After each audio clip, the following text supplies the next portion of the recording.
Eh bien, bonjour et bienvenue dans ce premier épisode des Jeux de Cast. Et je suis aujourd'hui pour ce premier épisode avec monsieur Olivier Schaft. Alors déjà, Olivier, merci d'être venu Merci. à ce premier podcast. Et j'aimerais que tu te présentes pour nos chers auditeurs en deux mots. En deux mots, ça va être En deux mots. compliqué. Voilà, Olivier et Chaff. Voilà. Non, je suis Office Manager et Chief Happiness Officer. Et grosso modo, voilà, je travaille dans tout l'univers d'organisation de la société, des services généraux, de l'événementiel, etc.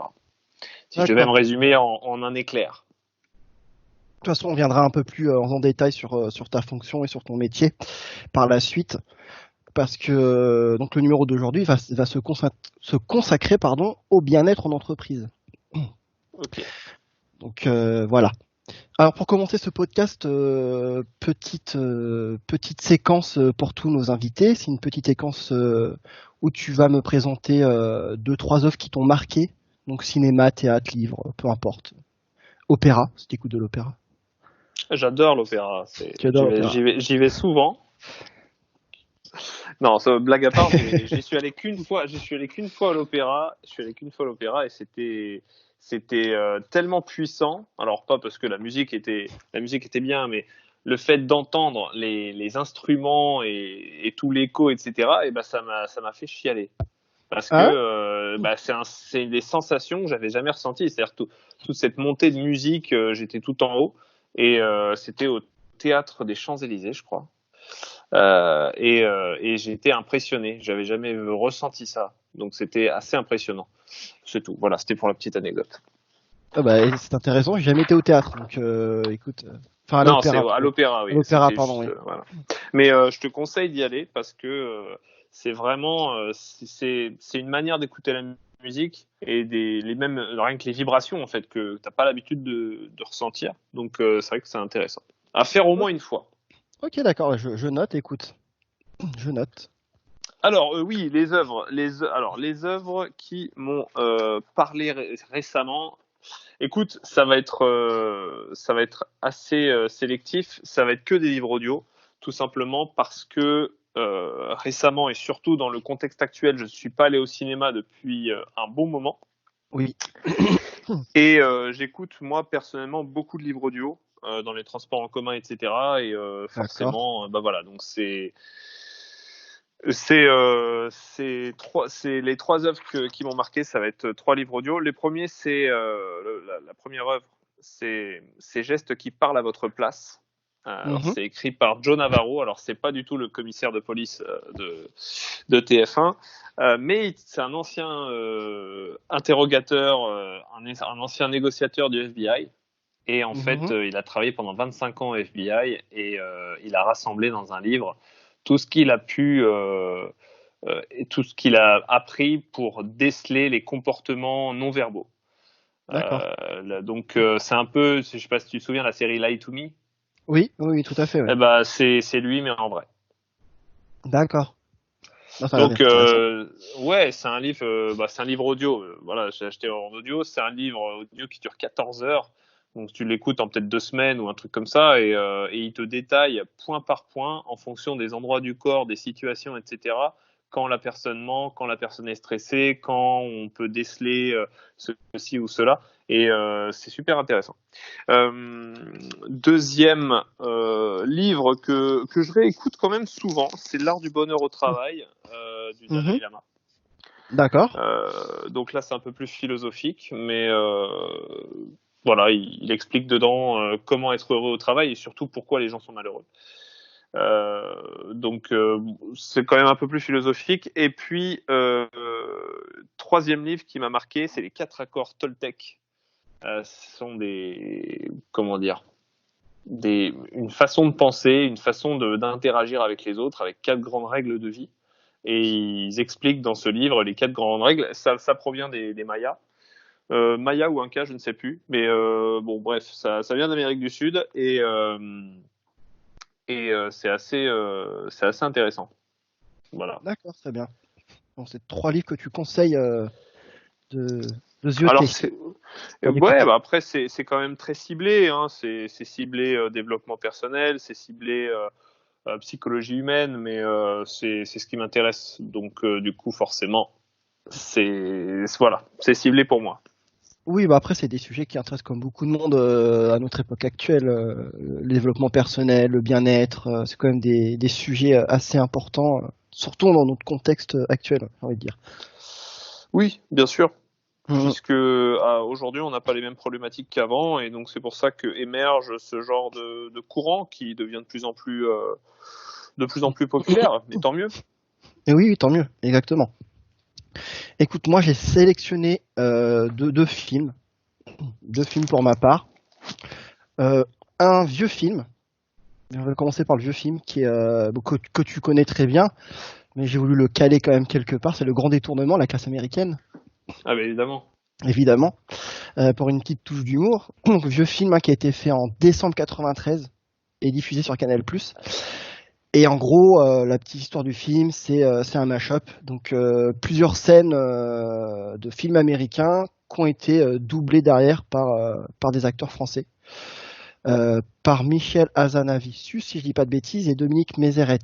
Donc, qui ont fait tout un film comique autour de ça, autour de l'homme le plus classe du monde. Et ils enquêtent sur sa mort. Voilà, pour pas en dire plus, mais c'est vraiment, voilà. Je pense qu'en ce moment, pour rire, c'est un bon film. Il est disponible sur YouTube en toute légalité. En plus.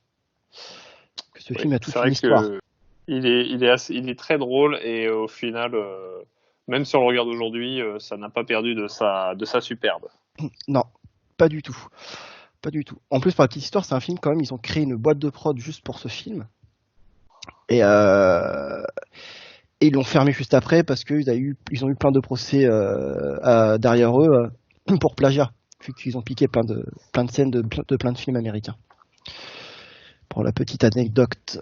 Et le deuxième film, alors un plus récent, qui est diffusé sur Netflix, c'est Marriage Story. Je ne sais pas si tu l'as vu, Olivier. Pas du tout. C'est un très beau film sur un couple qui se déchire et qui essaye tant bien que mal de se reconstruire. Et donc les rôles principaux sont tenus par Scarlett Johansson et Adam Ouais. Driver d'ailleurs. Driver. Et c'est un film très émouvant, très bien tourné, très bien joué et très émouvant. Donc ouais, je le conseille. C'est un très bon moment à passer devant ce film. C'est un très très très beau film. D'accord. C'est dramatique. C'est une comédie dramatique. C'est vraiment dramatique. Ça dure 2h20. Et mais c'est très bien joué, c'est très bien tourné. Les plans sont beaux. Et je pense que ça peut parler à beaucoup de couples. Peut-être. Je ne sais pas, Vraiment. je l'ai pas vu. Là, je t'invite à Je... le voir et à nos auditeurs aussi de le voir si ce n'est pas fait. C'est sur Netflix. Voilà. Ça Très bon marche. film. Très bon film. Bah, merci Olivier pour cette petite page culture que tu as bien remplie avec tes petites idées, tes petits bouquins audio. Pour la suite de ce podcast, on va parler un petit peu de toi, un petit peu de toi, Olivier, parce Ouais. que donc comme tu l'as dit, tu es office manager et ton rôle est le bien-être en entreprise, donc le bien-être des collaborateurs. C'est un des rôles. C'est C'est pas un le de tes rôle rôles, principal. c'est pas le rôle principal exactement. Déjà Olivier, est-ce que tu peux nous parler un peu de ton parcours professionnel? Comment tu as été amené à aller dans ce métier?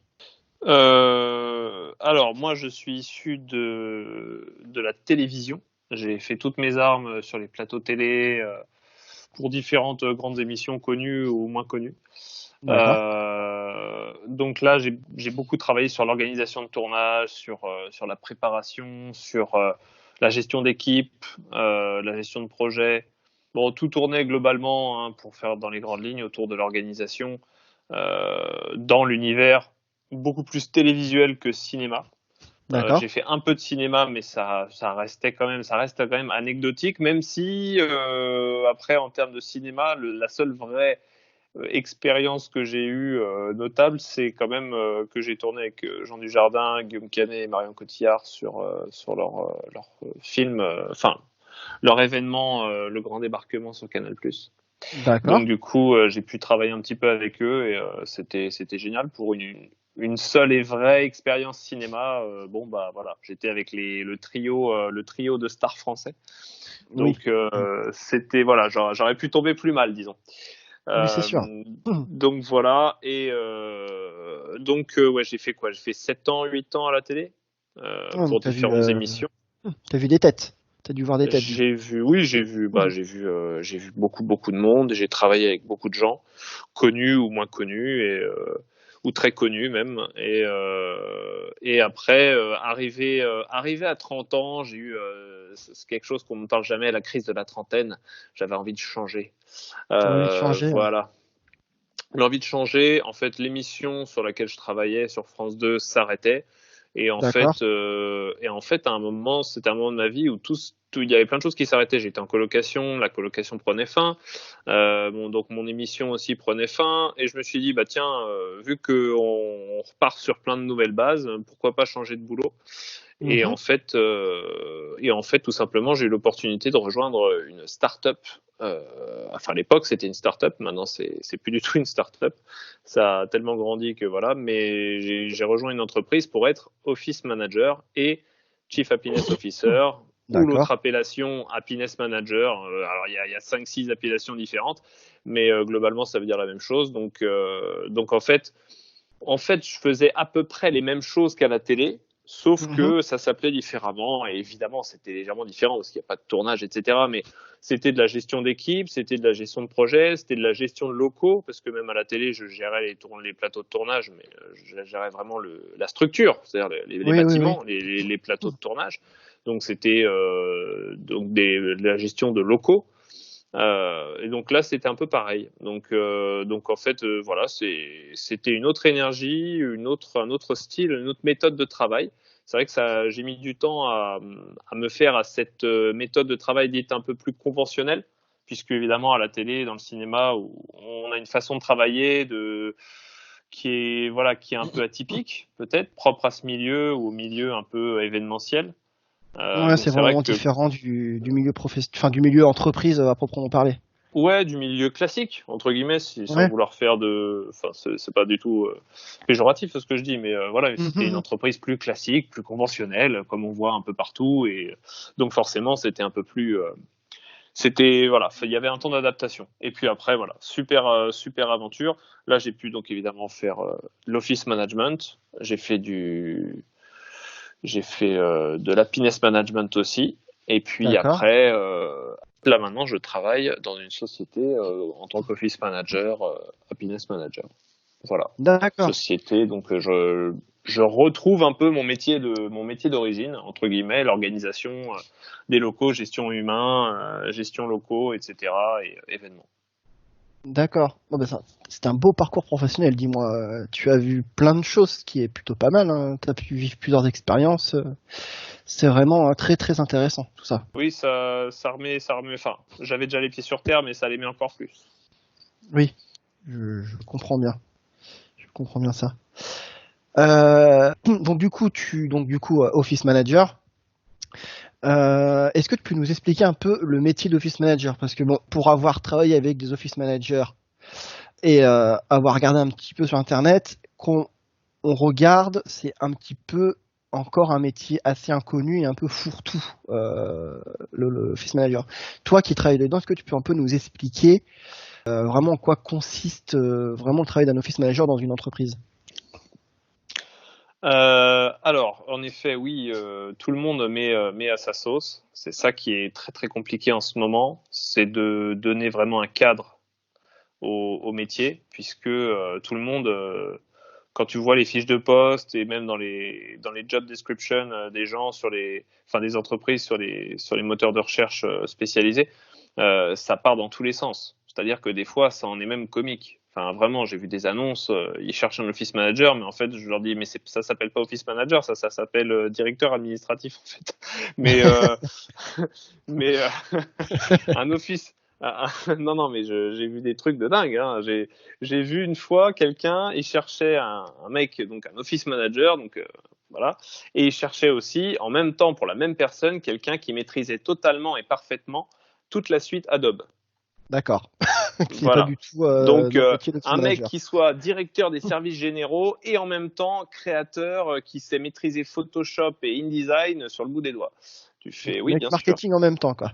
Oui, voilà, non, non, mais c'est pour ça que faut. Bon, mais pour répondre à ta question de qu'est-ce qu'un office manager,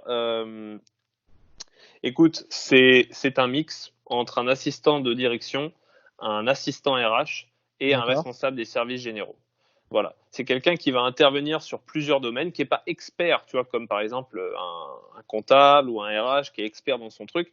Mhm. Lui, il va intervenir dans plusieurs domaines. Il n'est pas expert, mais il touche un peu à tout, à plusieurs domaines, à plusieurs corps de métier.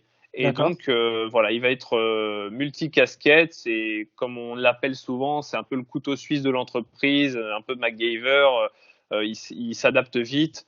Voilà, donc c'est quelqu'un qui va aussi bien faire des tâches administratives. Il peut faire du recrutement à son niveau, entre guillemets, parce que Oui. c'est pas un vrai RH. C'est quelqu'un aussi qui va s'occuper des locaux. C'est quelqu'un qui peut s'occuper aussi de l'événementiel. Voilà, donc et ça dépend vraiment des sociétés. C'est-à-dire que en fonction des sociétés, toutes les sociétés n'ont pas les mêmes attentes. Tu as des sociétés où ils ne font absolument pas d'événements. Donc D'accord. l'office manager qui va être là-bas ne va pas faire d'événements. Par contre, à contrario, il y a une autre société où ils font des meet-up, ils font ceci, ils font cela. Et ben là, forcément, l'office manager peut être amené à organiser. Donc ça va dépendre des besoins et de l'activité des sociétés. Mais globalement, c'est quelqu'un qui est une fonction support et qui va intervenir sur plusieurs domaines. D'accord. Et du coup, tu nous parlais d'happiness manager aussi, donc qui Oui. rejoint l'office manager. Donc, c'est deux métiers en un, on pourrait dire. Il n'y a pas un métier spécifique happiness manager. Alors si, en Si. fait, c'est complémentaire. Disons que normalement, un office manager peut être happiness manager en même temps. Il peut avoir la double casquette. D'accord. Et tu peux aussi avoir quelqu'un qui n'est que happiness manager. Oui. Ça dépend des sociétés, de leur stratégie et puis aussi de leur budget. C'est-à-dire que une société qui a comme budget d'avoir un happiness manager qui fait que de l'happiness, bon, bah voilà, ça veut dire qu'il Oui. dédie carrément un budget à ça, quoi. Euh, Ok. Très, très généralement, pour le moment en tout cas, les gens sont office manager et en même temps, ils ont la casquette happiness, quoi. D'accord. Ok. Je vois ce que tu veux dire. Ah oui, parce que c'est quand même un métier, ouais, encore, enfin deux métiers du coup assez méconnus. Par exemple, l'entreprise où je travaille, on a eu un office manager Ouais. qui faisait en même temps happiness manager, et, euh, et c'est vrai que c'était difficile de dire ce qu'il faisait parce que les gens, enfin déjà la direction n'expliquait pas forcément, et c'était un métier qui était pas connu vraiment au sein de l'entreprise. Tu parles de l'happiness manager, là? Des deux, pas parce D'accord. que c'était un peu, c'était quand même le bien-être en entreprise, si je dis pas de bêtises. Donc voilà, je vois au travers de même notre direction que c'est pas trop ce qu'elle veut encore maintenant. Ça veut quelqu'un qui fait ce que de l'administratif ou quelqu'un qui fait de l'administratif et en même temps qui s'occupe un peu des locaux, de comment faire pour que mes collaborateurs se sentent bien dans les locaux, etc. Je sais pas si je suis clair. Mais ce qui rejoint la question d'après, c'est les besoins des entreprises d'un office manager. Est-ce que, à terme, parce que c'est encore nouveau maintenant, est-ce que pour toi, à terme, toutes les entreprises auraient besoin d'un office manager pour vraiment rentrer dans le palmarès des entreprises où il fait bon de travailler? Bah, attention, on confond pas office manager et happiness manager. Un office manager peut être happiness en même temps, ça dépend aussi de ses compétences, etc. Mais tous les office managers ne sont pas happiness. C'est-à-dire que tu as des office managers qui sont, en fonction de leurs tâches et tout, ils font pas du tout d'événements, pas du tout de com. Les mecs, ils sont plus en mode comptable, responsable administratif, ils s'occupent des locaux et ils interagissent quasiment pas avec le personnel, mis à part pour des demandes administratives. Donc on peut pas forcément dire que, tu vois, donc faut quand même séparer les deux. L'office manager, c'est un métier support, tout comme l'informatique, etc.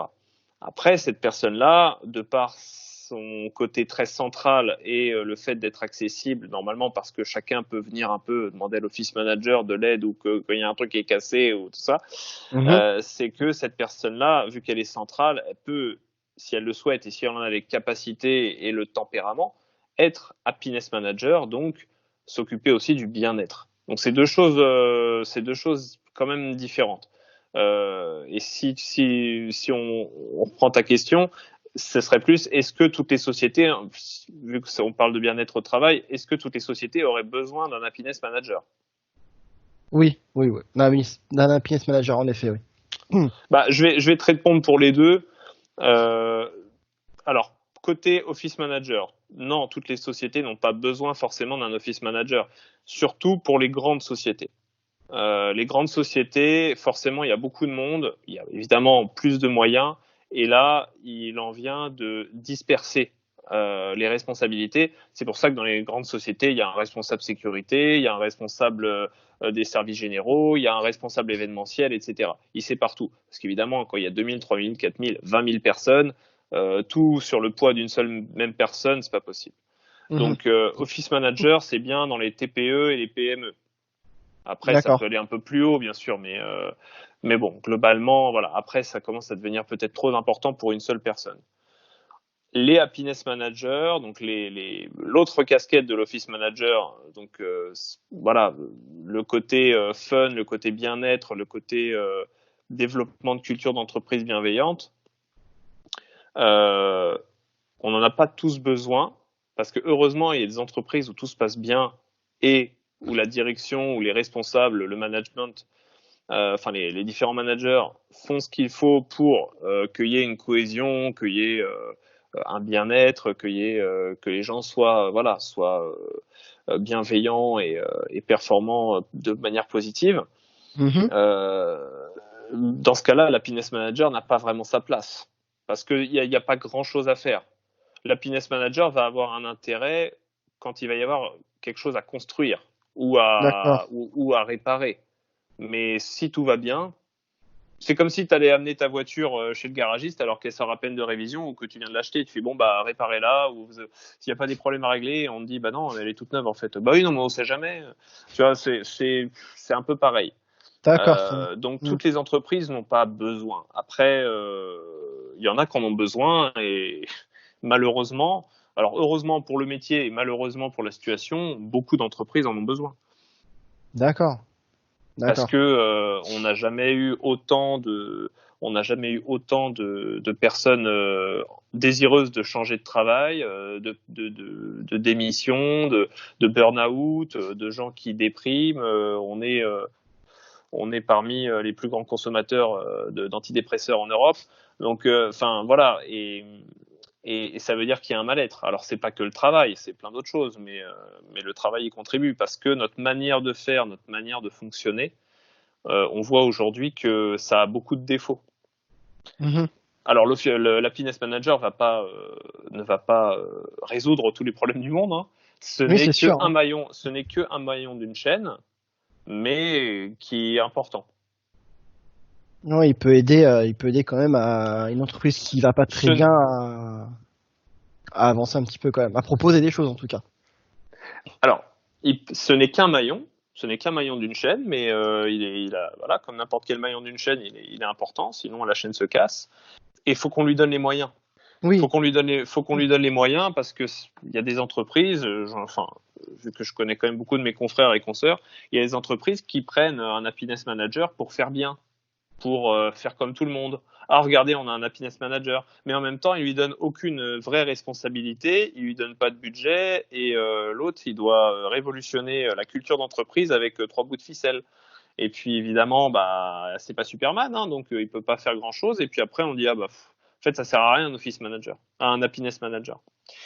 Donc, faut lui donner les moyens, faut lui donner le pouvoir d'agir sur les choses, et il faut aussi que l'entreprise soit ouverte là-dessus. C'est un travail d'équipe.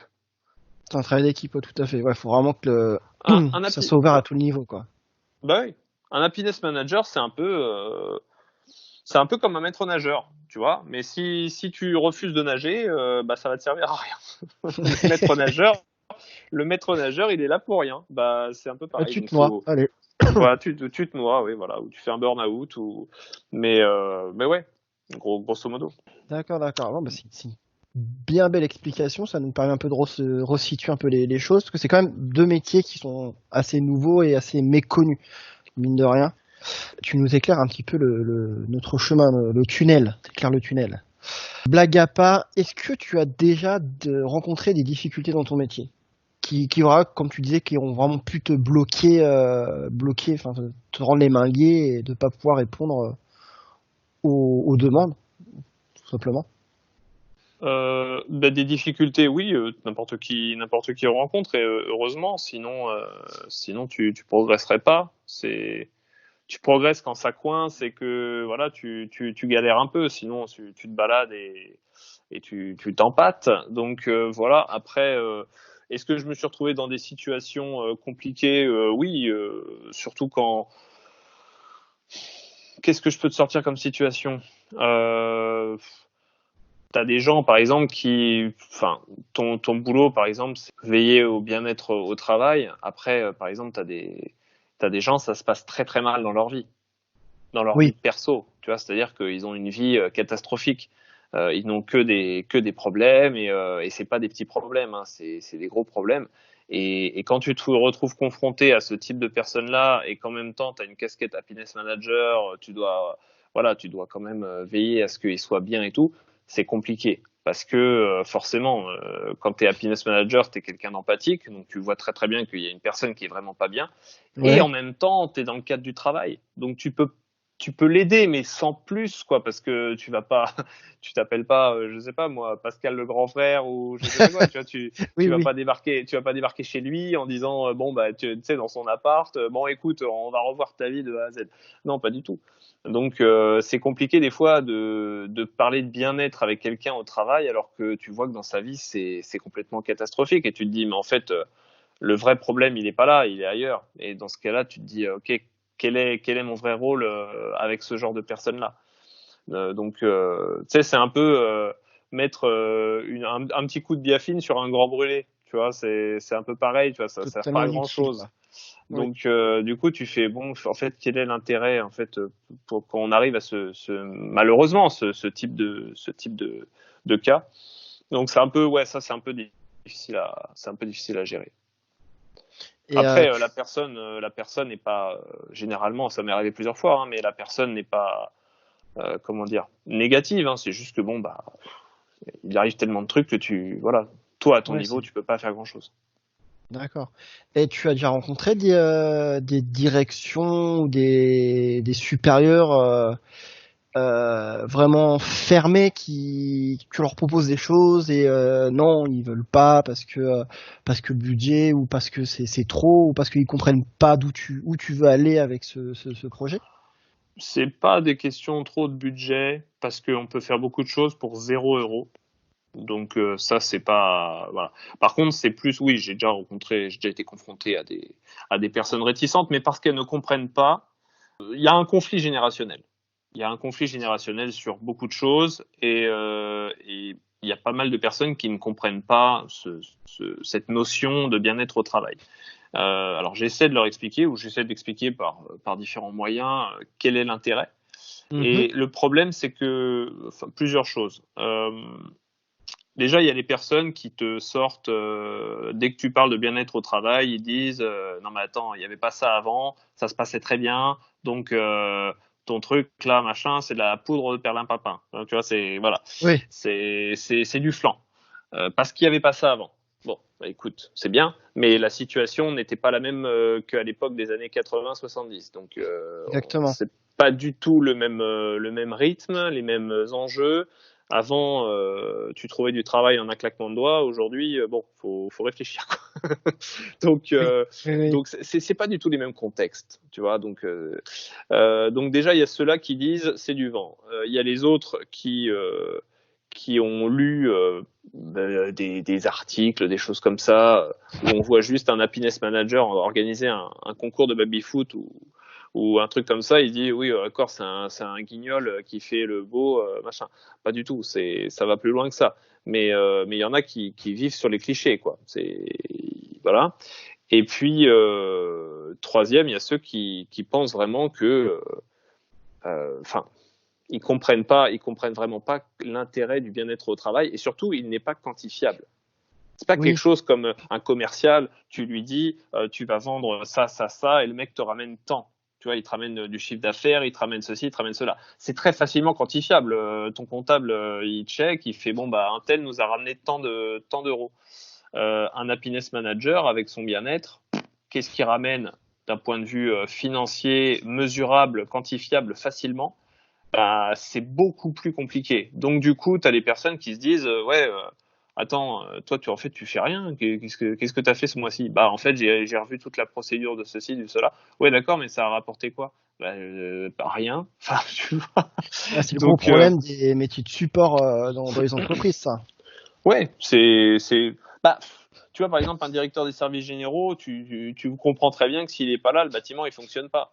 Tu vois, c'est parce que s'il y a un ascenseur qui tombe en panne ou le digicode il marche plus ou tout ça, bon bah on fait comment?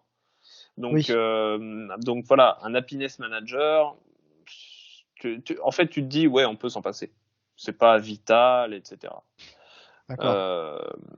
Par contre, moi quand je rencontre ces personnes-là qui sont disons très réticentes à ce type de métier, je leur fais juste comprendre par un exemple très simple. Je fais dans une société, disons, où ça se passe mal, c'est-à-dire mauvaise ambiance, mauvaise mentalité, etc. Qu'est-ce qui se passe? Ce qui se passe, c'est que les employés, les collaborateurs ne vont pas avoir un bon esprit. Donc, ils vont être malveillants, c'est-à-dire qu'ils vont pas du tout aider leurs collègues, il n'y aura pas d'entraide, il n'y aura pas d'esprit d'équipe, il y aura beaucoup d'individualisme. Il va y avoir aussi très peu d'efforts, c'est-à-dire que les personnes, vu qu'elles vont être dans un endroit, une société qui ne leur donne pas vraiment le bonheur ou le sentiment de bien-être d'aller bosser le matin, bah, si jamais ils sont fatigués, si jamais ils sont un peu malades, bah, ils vont être malades. C'est des gens qui vont démissionner beaucoup plus rapidement.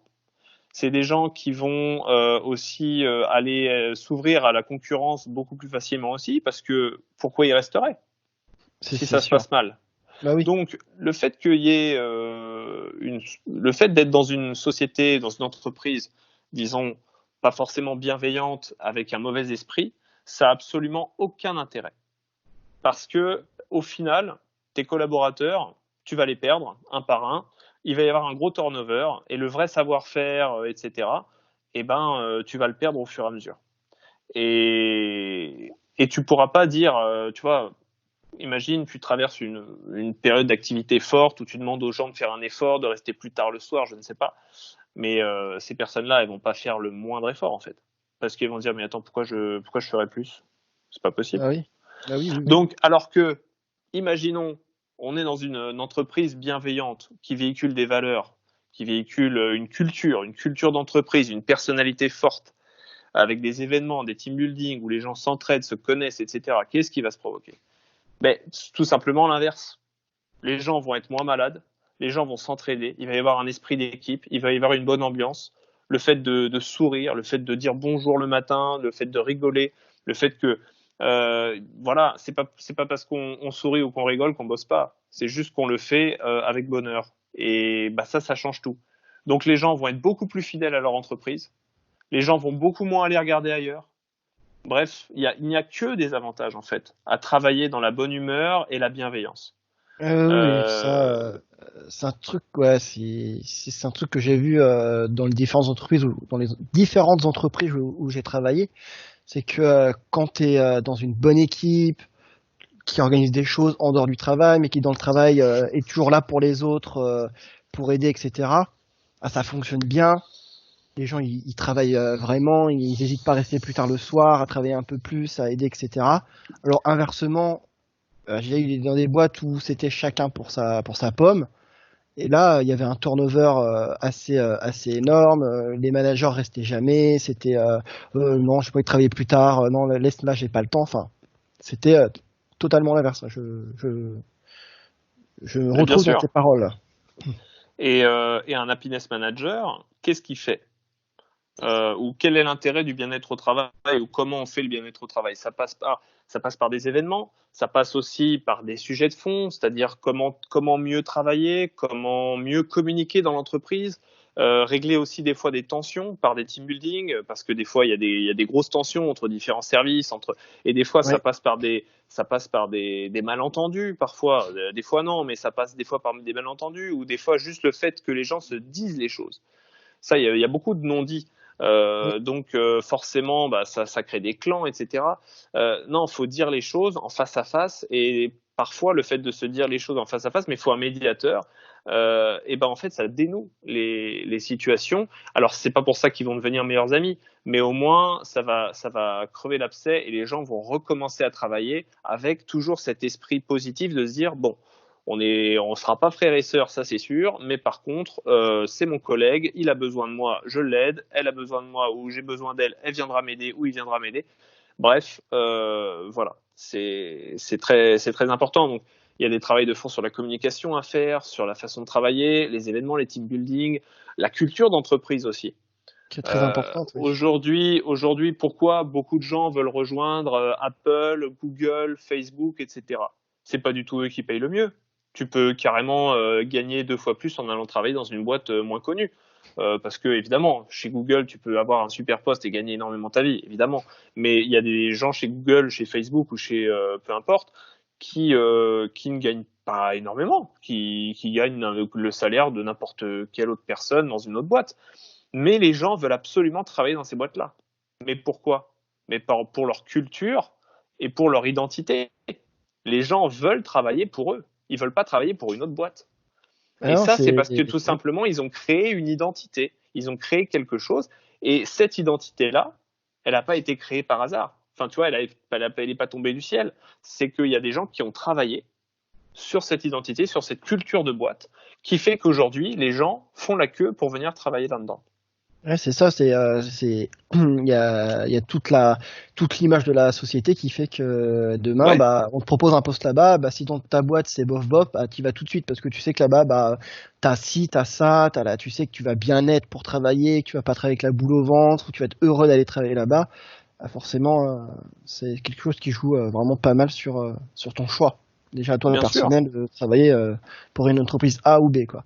Pour terminer là-dessus, l'happiness manager ne construit pas absolument toute la culture de la boîte. Hein. Ce n'est comme je disais un maillon d'une chaîne. Évidemment, il faut que la Oui. direction suive là-dessus, il faut que les hauts managers suivent là-dessus, mais il accompagne à créer cette culture de boîte. Voilà, c'est tout. Et pour toi, est-ce que ça se ressent, ça se ressent au moment où tu passes les entretiens? Parce que quand tu passes un entretien, bon, tu peux avoir des échos comme ça de la société où tu vas, mais pour les sociétés moins connues, tu y vas. Est-ce que pour toi, tu as, je sais pas, une méthode ou quelque chose pour ressentir avant de signer la culture d'entreprise, savoir si c'est bon de travailler là-bas ou pas? Parce que bon, pendant un entretien, on va pas te dire on vous embauche, mais bon, ici, c'est bof bof, quoi. Bah, tu parles quand tu es happiness manager ou n'importe qui en fait qui Ah passe non, là, un job. c'est vraiment général, quoi. Ouais, genre Monsieur Durand qui passe un entretien, voilà, Ouais, dans une boîte, quoi. D'accord. exactement. Comment il peut voir, comment il peut voir si la société est bienveillante ou non? Ouais. Bah, franchement, déjà, ça se fait au feeling. Tu vois, tu le ressens déjà. Faut rencontrer son manager, faut que ça fit. Euh, Après, faut voir ce qu'ils font. Est-ce qu'ils font des team building? Est-ce qu'ils font des événements, des séminaires? Est-ce qu'il y a souvent, par exemple, comment ils managent? Est-ce qu'ils font des entretiens réguliers avec les managers? Donc, pourquoi je demande ça? En fait, faut qu'ils se demandent, faut que la personne qui passe son entretien se dise, OK, est-ce que déjà, dans cette société, on communique entre nous? D'accord. Parce que c'est ça le problème. Globalement, des gens, enfin des sociétés où il y a des tensions, c'est qu'il n'y a pas de communication. La communication passe par différents moyens. passe par des événements où les gens se retrouvent et discutent, donc c'est de la com, passe par des entretiens individuels avec les responsables, avec ton responsable, ton manager, etc. Donc c'est de la communication aussi. Donc faut voir le niveau de communication dans l'entreprise et comment il est fait. Et à partir du moment où tu sais qu'une entreprise communique bien ou de manière suffisante, tu peux te dire, ok, ça a l'air d'être une entreprise qui prend la communication au sérieux. Et à partir du moment où ça prend la communication au sérieux, normalement, ça donne aussi des bonnes pistes sur le fait que l'entreprise soit bienveillante ou non. Et après, tout simplement, tu peux aussi poser la question du qu'est-ce que vous faites comme action pour le bien-être. D'accord, oui. Parce que, bon, évidemment, c'est pas parce que tu communiques que tu es forcément obligatoirement bienveillant. C'est un plus de communiquer. Mais tu peux dire tout simplement, voilà, est-ce qu'il y a dans la société des actions prises pour le bien-être, voilà. Et le bien-être passe par beaucoup de choses. Ça passe aussi par du matériel. Bah oui, évidemment. Ça passe par une salle de détente, ça passe par des sièges ergonomiques, ça passe par beaucoup de choses. Le bien-être, ça passe par aussi faire venir de temps en temps des externes, des spécialistes pour faire un massage du dos, ou ça peut être de la sophrologie, ça peut être beaucoup de choses. Ça, c'est un très très vaste sujet. Mais ça dépend aussi des volontés de la direction et sur quel domaine elle souhaite agir. Il y a des sociétés qui vont te dire, écoute, nous, ça nous intéresse pas d'avoir une salle de ping-pong et de baby-foot. Nous, par contre, ce qu'on veut, c'est plus de soirées entre nous après le boulot. Bon, bah ok. Tu vois ? Après, c'est aux besoins des collaborateurs et de la société, quoi. Bien sûr, ça s'adapte. Il y a des sociétés où les horaires de travail font que les mecs, ils terminent en milieu d'après-midi. Bah, tu vas pas caler un événement à 19h, tu vois. Donc oui, tu vas plus faire un truc, je sais pas, un cours de sport le midi, je sais pas. Tu vois, il peut y avoir plein de choses. Ouais, bah après ça, il y a énormément d'événements possibles à organiser dans les entreprises. Ça, c'est un sujet très très très très vaste, très vaste. Écoute Olivier, ça fait bientôt 1 heure qu'on discute de ce sujet. On va un petit peu accélérer pour éviter de quand même dépasser l'heure sur ce podcast. Alors, à côté de ton métier d'office manager, t'as une petite chaîne YouTube que tu viens de créer, du coup qui s'appelle Office Manager, si je dis pas de bêtises. Ouais. Est-ce que en 2 mots, tu peux nous dire un peu de quoi ça parle pour nos auditeurs, peut-être qu'ils voudront aussi venir t'écouter? Bah écoute, tout simplement, c'est une chaîne qui met en lumière le métier d'office manager et d'happiness manager sur différents thèmes que l'on rencontre lorsqu'on exerce ce métier. Ça peut être tout simplement le savoir-être, ça peut être le savoir-faire, ça peut être des méthodologies sur comment mettre en place certains process, comment sécuriser sa société. Ça peut être aussi sur le bien-être au travail. Bref, tous les sujets qu'on rencontre de long en large quand on est office manager. Voilà, c'est des petites vidéos courtes de 3 minutes. Donc je fais pas du, voilà, c'est du très short pour justement être impactant et aller à l'essentiel. Le but c'est pas de faire des grandes conférences. C'est du straight to the point. D'accord, très bien. Je mettrai ta chaîne sur ma page Facebook des jus de cast. Ça marche. En lien. Pour finir, une petite séquence un petit peu particulière parce qu'on est en confinement. Est-ce que tu peux nous parler un peu de ta routine confinement en ce moment? Est-ce que tu as une petite routine confinement que tu répètes tous les jours et des bons plans pour s'occuper durant cette période un peu morose? Écoute, ma routine, je me lève, ça c'est voilà. Première chose. Non, écoute, petit déj. Là, je suis en télétravail, donc petit déj, etc. Après, je télétravaille. Ensuite, milieu d'après-midi, milieu d'après-midi, je vais faire mon sport pour profiter quand même de la lumière du jour, du soleil et pour me ressourcer. Et ensuite, je retourne encore un peu travailler. voilà, pour couper un peu la journée et puis sortir un peu de l'espace voilà du bureau. Et puis après généralement le soir, je bosse sur mes vidéos, je bosse sur mes projets perso. Après c'est vrai que au vu de la période, voilà, on sort pas beaucoup, mais c'est comme On ça. essaye. Mais globalement, ouais, là pour le moment, je suis encore en télétravail, donc ça fait que je suis quand même pas mal occupé à ça toute la journée. Ouais, donc de toute façon, faut sortir faire un peu de sport, surtout si on a un Très jardin, important. essayer de sortir prendre l'air et ouais, pour se changer un peu les idées, parce que toute la journée dans son appartement ou dans sa maison, dans son salon, c'est pas forcément top Ouais. se changer les idées. En fait, il faut tout le temps être en énergie ou rester en énergie, et surtout avoir des projets. Ça, c'est les petites best practices ou les petits conseils. Faut avoir des projets, peu importe qu'ils soient culturels, physiques, peu importe, mais il faut créer des projets et préparer ses journées la veille pour justement savoir qu'est-ce qu'on fait demain et voilà. Et aussi définir des objectifs. Définir des objectifs Important. chaque semaine importants. Qu'est-ce qu'on a envie de faire ou qui on a envie de devenir, sur quoi on a envie de travailler pendant ce confinement. Ça fait longtemps que je voulais m'intéresser à lire ce bouquin ou faire une formation en ligne ou écrire tout simplement. Ah, ça fait longtemps que je voulais faire ci. C'est le moment en fait. Faire son Vas-y. podcast aussi, c'est bien. Faire son podcast, voilà. Bon, par exemple, le week-end ou tout ça, je tourne mes vidéos YouTube. Donc voilà, le soir, j'écris un peu mes vidéos, je prépare. Sinon, je fais le montage. Enfin voilà, il faut des projets. S'il n'y a pas de projet, c'est compliqué. Et ça peut être n'importe quel type de projet. Oui, oui.